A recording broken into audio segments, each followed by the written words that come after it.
خلیفہ ہارون الرشید عباسی خاندان کا پانچواں خلیفہ تھا۔ عباسیوں نے طویل عرصے تک اسلامی دنیا پر حکومت کی، لیکن ان میں سے شہرت صرف ہارون الرشید کو نصیب ہوئی۔ ہارون الرشید کے دور میں ایک بہت بڑا قحط پڑ گیا۔ اس قحط کے اثرات سمرقند سے لے کر بغداد تک اور کوفہ سے لے کر مراکش تک ظاہر ہونے لگے۔ ہارون الرشید نے اس قحط سے نمٹنے کے لیے تمام تدبیریں آزما لیں۔ اس نے غلے کے گودام کھول دیے، ٹیکس معاف کر دیے، پوری سلطنت میں سرکاری لنگر خانے قائم کر دیے اور تمام امراء اور تاجروں کو متاثرین کی مدد کے لیے موبلائز کر دیا۔ لیکن اس کے باوجود عوام کے حالات ٹھیک نہ ہوئے۔ ایک رات ہارون الرشید شدید ٹینشن میں تھا، اسے نیند نہیں آ رہی تھی۔ ٹینشن کے اس عالم میں اس نے اپنے وزیر اعظم یحییٰ بن خالد کو طلب کیا۔ یحییٰ بن خالد ہارون الرشید کا استاد بھی تھا، اس نے بچپن سے بادشاہ کی تربیت کی تھی۔ ہارون الرشید نے یحییٰ بن خالد سے کہا، استاد محترم، آپ مجھے کوئی ایسی کہانی، کوئی ایسی داستان سنائیں جسے سن کر مجھے قرار آ جائے۔ یحییٰ بن خالد مسکرایا اور عرض کیا، بادشاہ سلامت، میں نے اللہ کے کسی نبی کی حیات طیبہ میں ایک داستان پڑھی تھی۔ داستان مقدر، قسمت اور اللہ کی رضا کی سب سے بڑی اور شاندار تشریح ہے۔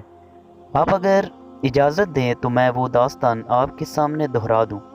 بادشاہ نے بے چینی سے فرمایا، یا استاد، فوراً فرمائیے، میری جان حلق میں اٹک رہی ہے۔ یحییٰ بن خالد نے عرض کیا، کسی جنگل میں ایک بندریا سفر کے لیے روانہ ہونے لگی۔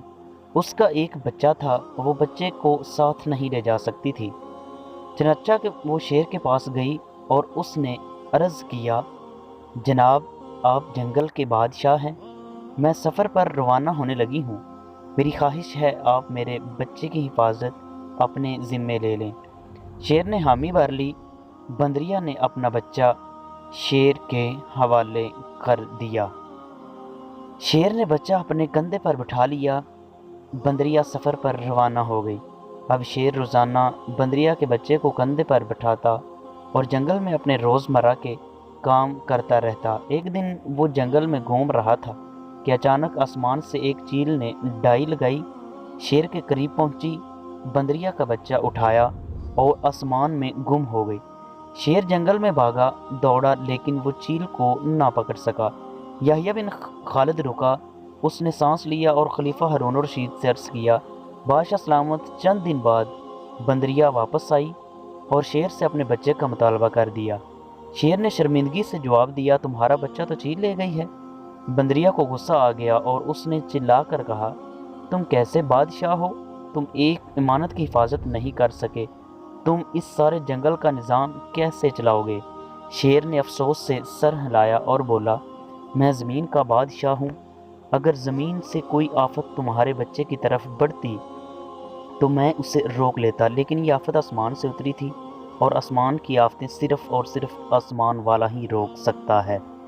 یہ کہانی سنانے کے بعد یحییٰ بن خالد نے ہارون الرشید سے عرض کیا، بادشاہ سلامت، قحط کی یہ آفت بھی اگر زمین سے نکلی ہوتی تو آپ اسے روک لیتے، یہ آسمان کا عذاب ہے، اسے صرف اور صرف اللہ تعالیٰ روک سکتا ہے، چنانچہ آپ اسے رکوانے کے لیے بادشاہ نہ بنے، فقیر بنے، یہ آفت رک جائے گی۔ دنیا میں آفتیں دو قسم کی ہوتی ہیں، آسمانی مصیبتیں اور زمینی آفتیں۔ آسمانی آفت سے بچنے کے لیے اللہ تعالیٰ کا راضی ہونا بہت ضروری ہوتا ہے، جبکہ زمینی آفت سے بچاؤ کے لیے انسانوں کا متحد ہونا، وسائل کا بھرپور استعمال اور حکمرانوں کا اخلاق درکار ہوتا ہے۔ یحییٰ بن خالد نے ہارون الرشید کو کہا تھا، بادشاہ سلامت، آسمانی آفتیں اس وقت تک ختم نہیں ہوتیں جب تک انسان اپنے رب کو راضی نہیں کر لیتا۔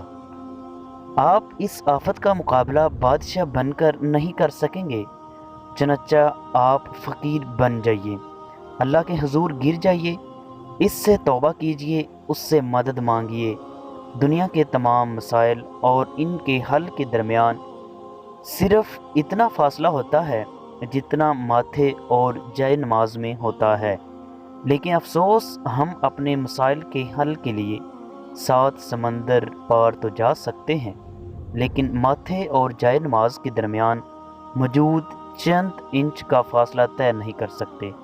اگر ہماری ویڈیو اچھی لگے تو اسے لائک کریں، دوستوں کے ساتھ شیئر کریں اور چینل کو ضرور سبسکرائب کریں تاکہ اس طرح کی اور نئی ویڈیوز بھی آپ تک پہنچ سکیں۔